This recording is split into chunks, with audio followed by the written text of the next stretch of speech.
来週どこ行くアンバー渓谷登場キャンペーン2週目のポイント。ジャスパルと申します。さあ今週もやってまいりましょう。来週どこ行くアンバー渓谷登場キャンペーン1週目は皆さんいかがでしたでしょうか。来週どこ行くと言ってもほとんどの方が来週も若草本島かアンバー渓谷に行かれることと思いますので、動画どうしようかなと思ってとりあえず来週ね、キャンペーン2週目のポイントでもお話ししていこうかなと要点をまとめていたらですね、結構話せる結構話せることありました。特にアンバーキャンペーンの後のお話もちょこちょこポイントに関わってきましたので、2週目のポイントを解説しつつ、ホリデーやニューイヤーなどもう少し先のイベントのこともふんわり意識しながら聞いてもらえたらなと思います。キャンペーン2週目も楽しんでいきましょう。それでは参ります。ということで、アンバー渓谷登場キャンペーン、さすがに皆さんもうお分かりかと思うんですけれども、念のためおさらいです。若草本島オアアンバー渓谷で開催されているキャンペーンで、アンバーの新ポケモン3体が小ピックアップとなり、若草本島にも出現してくれるキャンペーンとなっております。睡眠タイプはごちゃ混ぜ。限定ミッションもありまして、2週目の追加要素としてはミッションが増えます。以上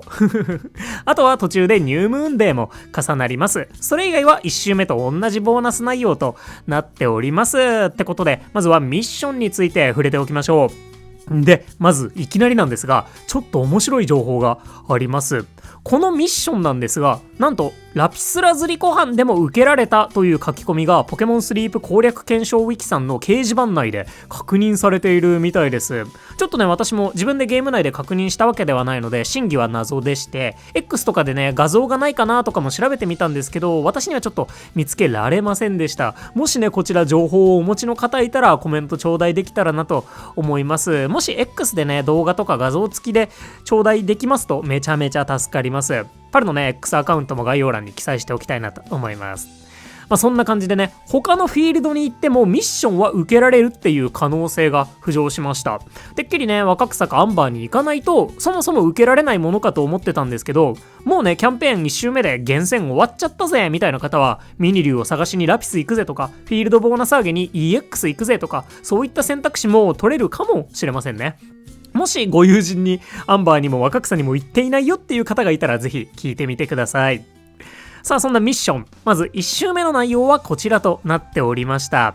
達兵衛のお香をゲットするためには最大でマスター1までランクを上げないといけないっていうのが、解放したての方にとってはなかなか高いハードルだったんじゃないかなと思います。で、この1周目のミッションなんですが、期限はキャンペーン終了までなので、今週達成できなくても来週達成できれば問題なく報酬がもらえます。今週ダメだったよっていう方も来週はねフィールドボーナスが 5% 上がっていることと思いますので、いけそうかどうかちょっとね気にしてみてください。で、イベント2週目のミッションなんですが、ゴールド登場キャンペーンの時はこんなラインナップとなっておりました。こちらもね最大でマスター1が要求される、そんなミッションとなっています。1周目のミッションがゴールドキャンペーンの時とほぼ一緒だったので、2周目のミッションはねこの形式になる可能性がそれなりに高いんじゃないかなとは思います。もしこの形式なのであれば、1周目で最も簡単にお香が入手できたナックラーの飴が2周目のマスター1報酬になるんじゃないかなと思います。ナックラーの飴欲しいですね。で、ここでまず1個ポイントですね。アンバーでミッションを達成するのが難しそうな場合、若草本島に行った方がいいのかどうか、個人的にはそれでもアンバーを推したいかなと思います。というのもアンバーの方が新ポケモンの出現率がそれなりに高いっぽいので、達兵衛のお香1個を取りに行くより新ポケに出会えるんじゃないかなと思うからですね。若草本島ではね新ポケにそこまで出会えてないですっていうようなコメントもいただいたりしてるんですけれども、今週行かれた方いかがでしたでしょうか。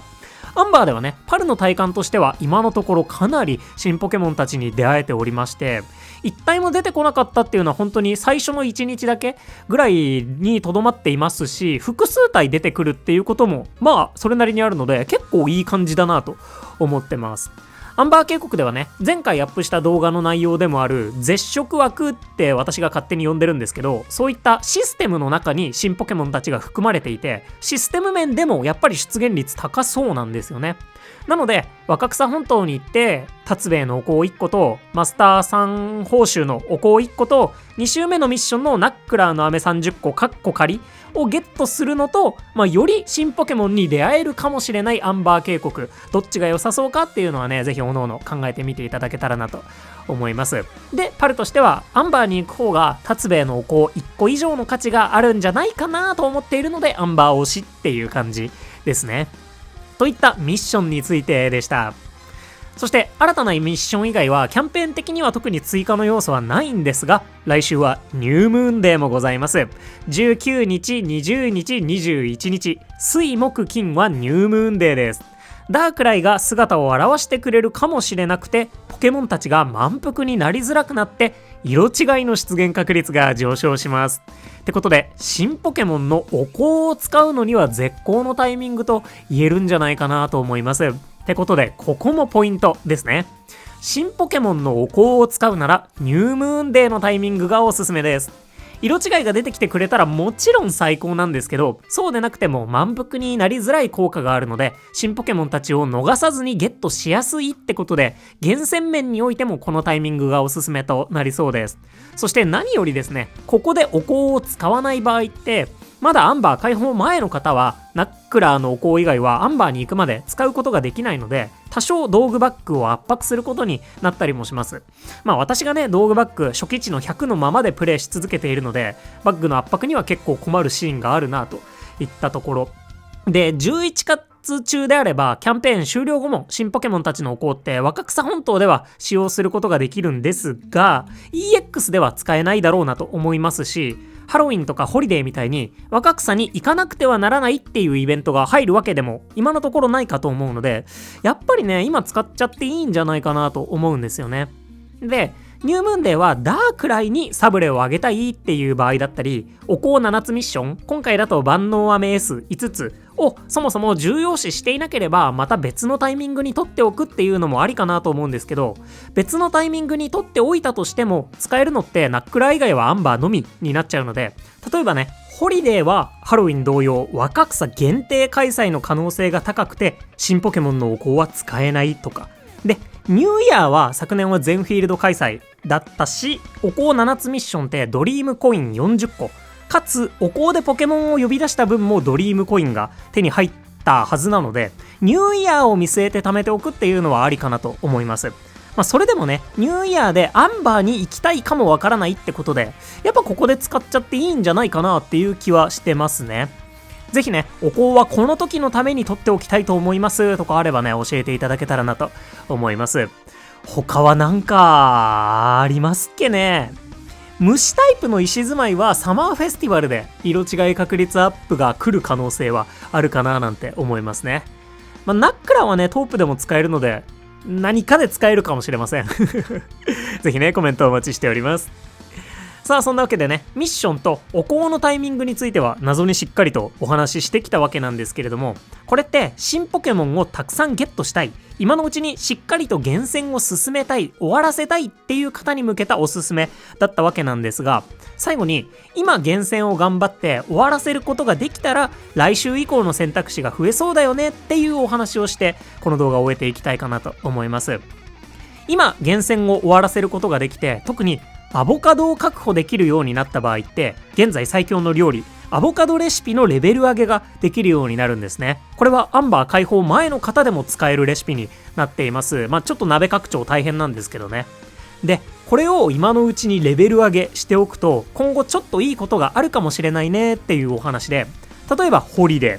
ー12月末に開催されるだろうと思ってるんですけど、ホリデーってハロウィンみたいに若草限定開催なのであれば、フィールドボーナスの上がっている若草か EX に行く可能性があると思うんですよね。そこでアボカドレシピを実戦投入しつつレシピレベルをさらに上げたりなんていうことも可能かなと思います。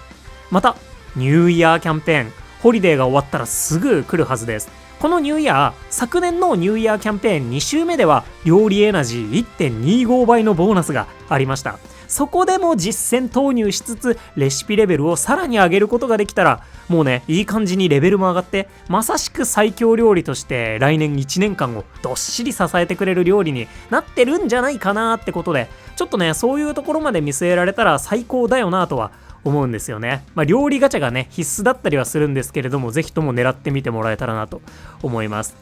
また料理以外にも厳選が終わっていることで、アンバーキャンペーン終了後にアンバー以外に行くっていう選択肢が取りやすくなるんじゃないかなとも思います。それこそホリデーに向けた EX のフィールドボーナス上げとか夢のかけら集めとか、そこでねレシピレベル上げも並行してできたらさらにはかどったりとかもしそうですし、他にはラピスラズリコハンにミニリュウ探しに行きますとかもやっぱいいですよね。多分ね、現状アンバーで最も活躍するポケモンの一体となっているかなと思います。海竜みたいな選択肢も取りやすくなると。もちろんね、そういった選択肢を取るデメリットというか、それはアンバーのフィールドボーナスが上がらなかったりだったり、いわゆるアンバー御三家の飴はリサーチでは入手することができなくなっちゃうので、彼らを飴ブーストで育てたいんだったらかけらと相談してね、また考える必要があったりとか、あとは人によってはフレンド飴の問題なんかもあるかもしれないですね。一応ね、バケッチャはね EX にも出てきてくれるんですけど、アップデートでウトウトの絶食枠に入ってたりとかしないんだろうなそんな感じでね、特にアボカドのナックラーや石住まいがうまいことゲットできたぜって方は、また次のイベントやら何やらを目指して舵を切っていくってことも可能かなと思いますので、ぜひともねキャンペーン2週目もそのあたりを意識して新ポケモンたちゲットしてもらえたらなと思います。達兵衛がゲットできた方はアンバーにこもって育てましょうってことで、キャンペーンのミッションが追加されるよってことと、ニュームーンデーもあるよってことと、今後のキャンペーンのことなんかもちらほら考えつつ、来週1週間も楽しんでもらえたらなと思います。そんな来週どこ行くアンバー渓谷登場キャンペーン2週目のポイントでした。ということで、ここまでご視聴いただきまして誠にありがとうございました。お相手パルでした。よろしければグッドやハイプで応援いただけますと動画制作の励みとなります。いつも本当にたくさんの応援ありがとうございます。それではね、キャンペーン2週目も一緒に頑張っていきましょう。パルは2アカウントプレイしておりますが、未だにどちらもね、納得いく結果とはなっておりませんので今回も長引きそう頑張っていきましょう。来週も元気にいってらっしゃい。またね、バイバーイ。